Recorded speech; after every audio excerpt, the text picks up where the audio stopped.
4번에 자, 또 이게 기억이 날지 모르겠어요.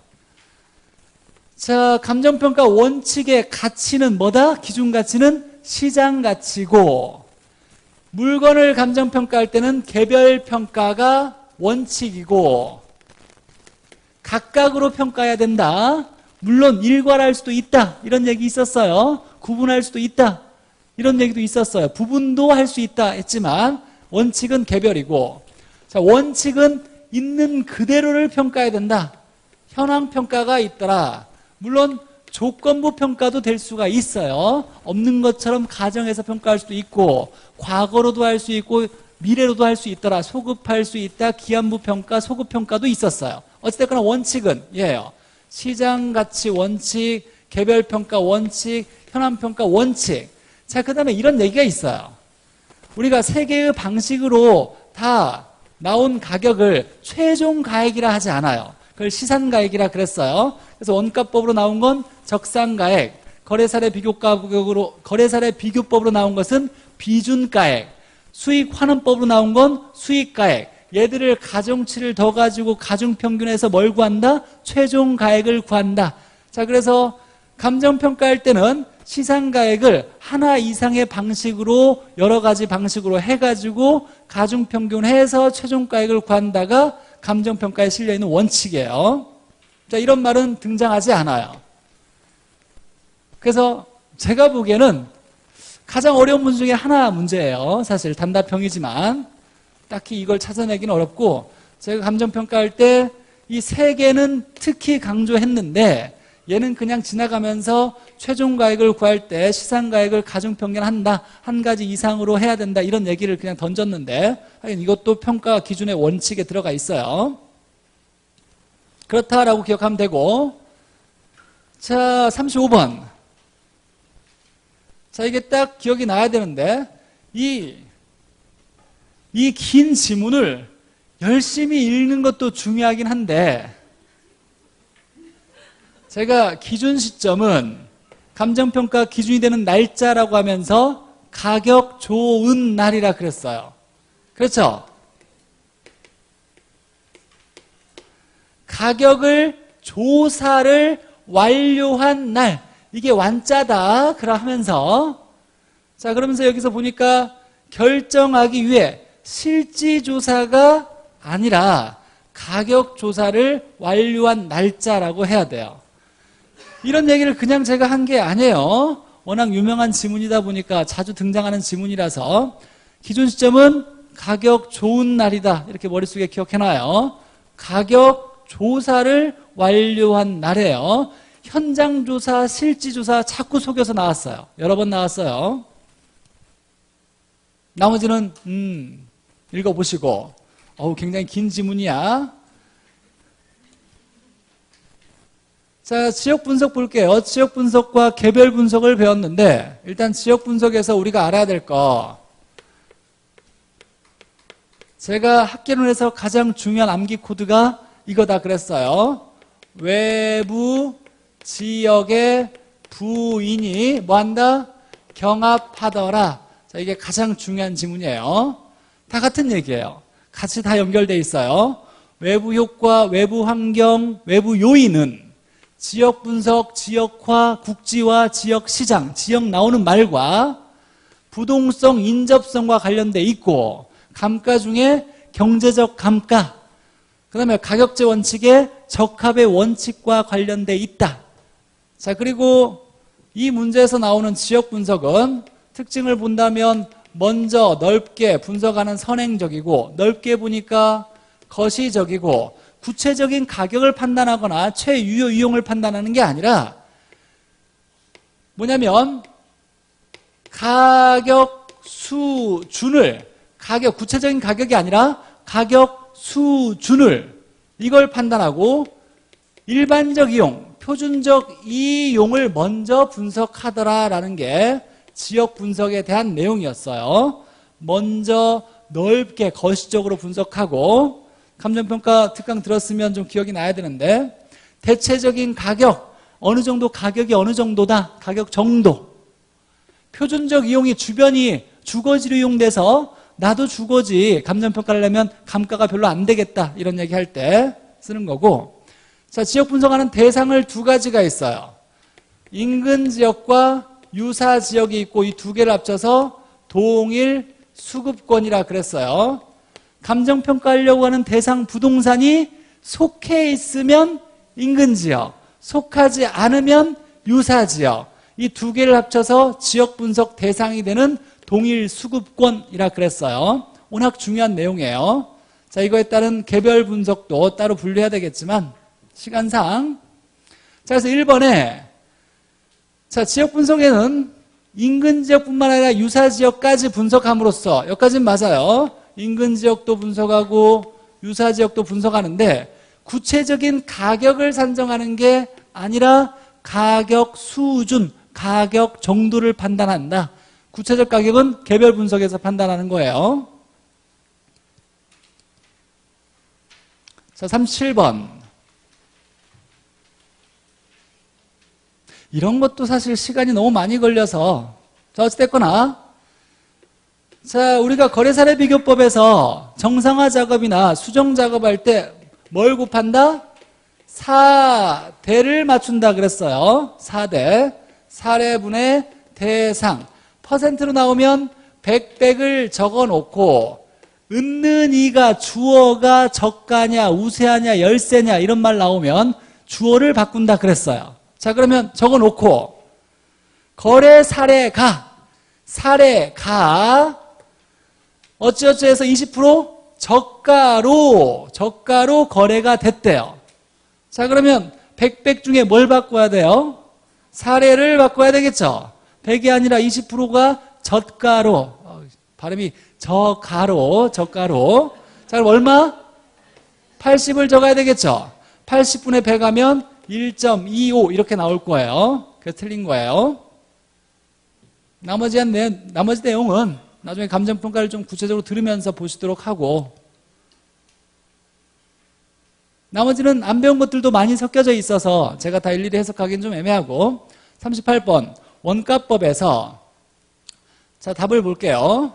자, 이것도 좀 안 배운 건데 답은 좀 설명을 해주면, 정률법에 매년의 감가액은 기간이 경과할수록 체증한다가 아니라 감소한다 이렇게 나와야 돼요. 자, 감가 수정할 때 우리가 썼던 건 정액법을 썼어요. 자, 그러면 제주달 원가가 만약에 10억이다. 근데 만약에 얘가 50년에 경제적 내용연수가 있더라. 건물의 내용연수가 50년이더라. 이렇게 나온다라면 정액법으로는 이 10억의 제조달 원가가 50년 동안 일정한 금액씩 1년마다 없어진다예요. 자, 그러면 얼마냐면 1년에 감가되는 건 10억을 50년으로 나누면 이 값이 1년마다 똑같은 금액이 감가된다예요. 근데 만약에 정액법이 아니라, 사실 얘도 중요한데 아직 덜 배운 거예요. 정률법이라는 게 있어요. 그럼 일정한 비율로 감가가 된다예요. 만약에 감가 비율이, 여기서 이제 만약에 감가율이 10%다라고 얘기한다라면, 자, 매년 10%씩 감가되는 거예요. 매년 10% 똑같은 비율로. 자, 그러면 10억짜리가 있을 때 만약에 1년이 지났어요. 얼마가 감가되냐면 10%니까 0.1을 곱하면 되겠죠. 자, 그럼 얼마? 1억이 감가되는 거예요. 그래서 얘가 1억이 감가가 되면 1년 후에 가치는 얼마 된다?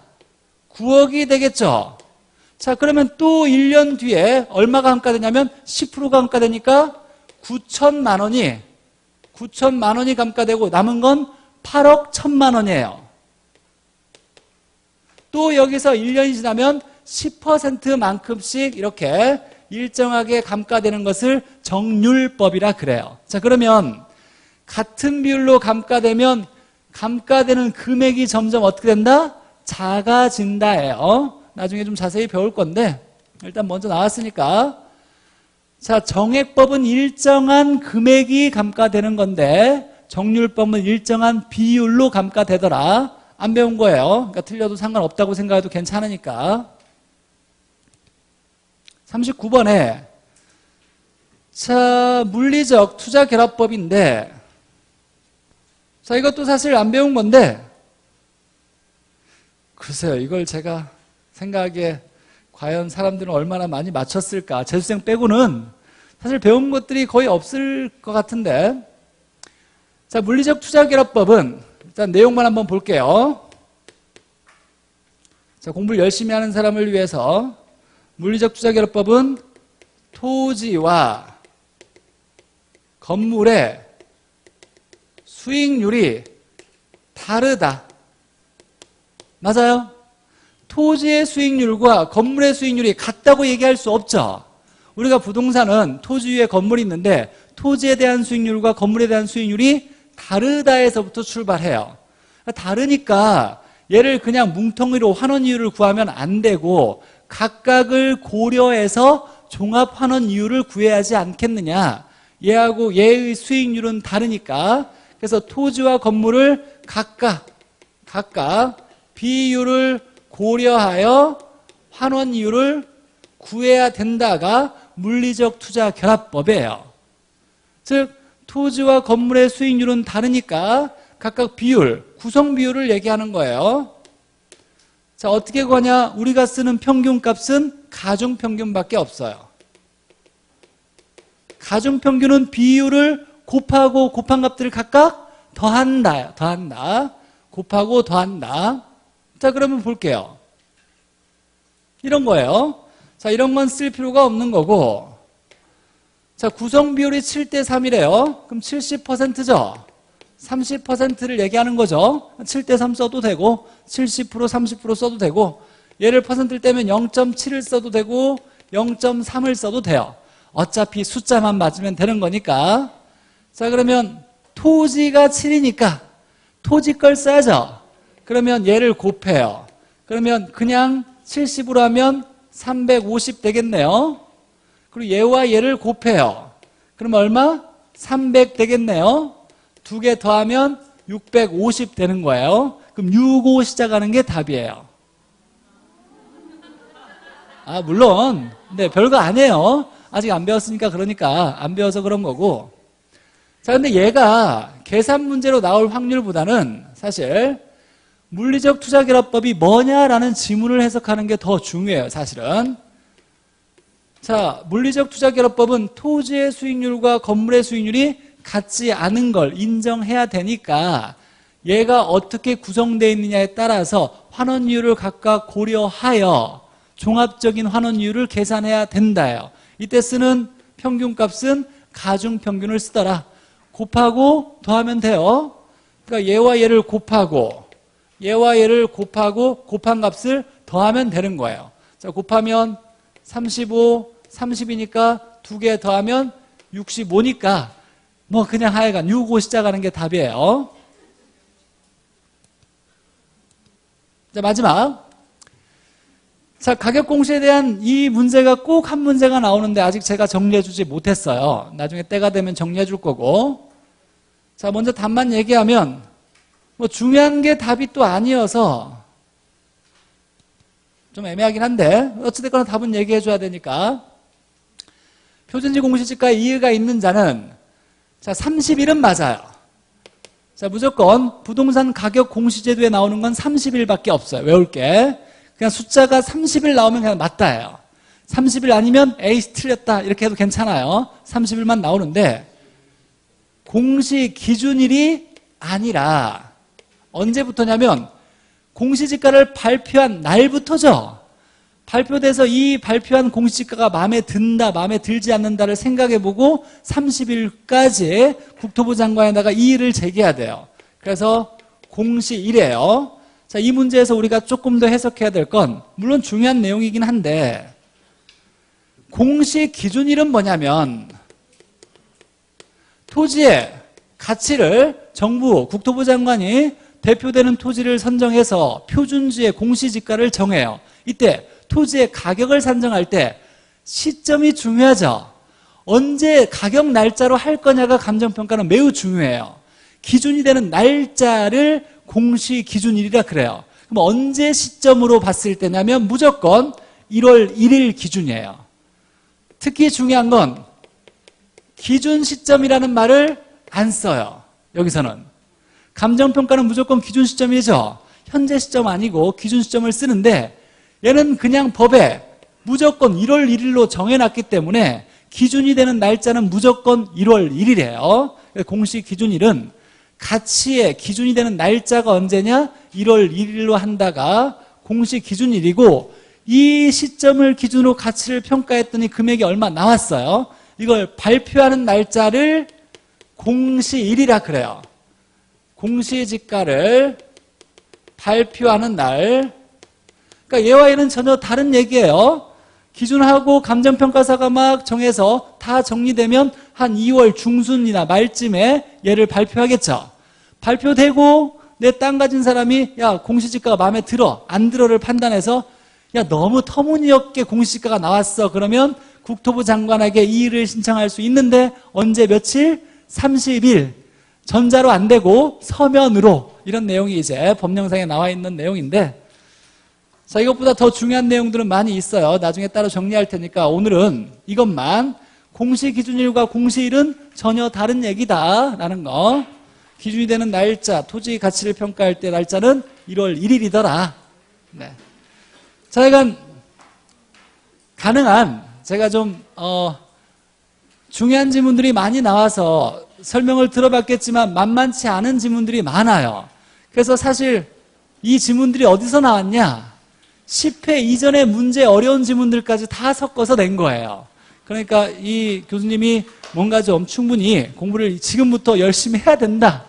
이번 시험이 너무 어려울 거다라고 미리 대비를 시켜주신 거예요. 긍정적으로 받아들이고 설명해준 지문들은 이건 지금보다는 7, 8월 달에는 꼭 봐야 되는 지문들이 굉장히 많이 있어요. 그래서 제가 차분히 좀 설명해 준 거고 설명해 준 지문들은 다시 한번 보고 설명이 빠진 건 나중에 수업 중에 잘 다시 설명해 줄 거니까 꼭 복습을 시간 내서 한번 해 보시고 다시 한번 얘기하지만 성적에 연연해야 할 필요는 없다예요. 고생하셨고 잘 들어가세요.